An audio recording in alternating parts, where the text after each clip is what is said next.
We believe, as an industry, that in the next 1 year, the vast majority of programmers will be replaced by AI programmers.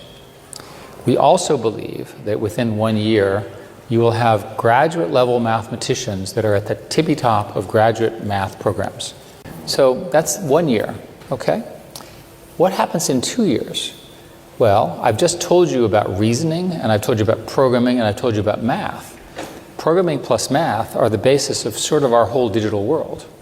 So the evidence and the claims from the research groups in OpenAI and Anthropic and so forth is that they're now somewhere around 10 or 20% of the code that they're developing in their research programs is being generated by the computer. That's called recursive self-improvement, is the technical term. So what happens when this thing starts to scale? Well, a lot. One way to say this is that within 3 to 5 years, we'll have what is called general intelligence, AGI, which can be defined as a system that is as smart as the smartest mathematician, physicist, artist, writer, thinker. I call this, by the way, the San Francisco consensus, because everyone who believes this is in San Francisco. It may be the water.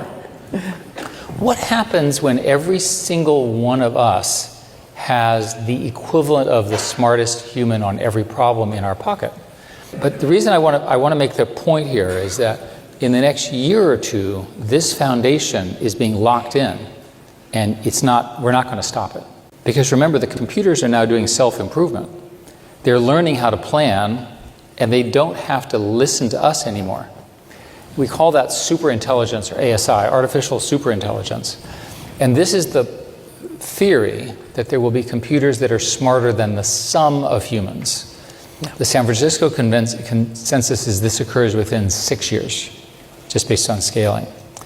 This path is not understood in our society. There's no language for what happens with the arrival of this. That's why it's underhyped. People do not understand what happens when you have intelligence at this level, which is largely free.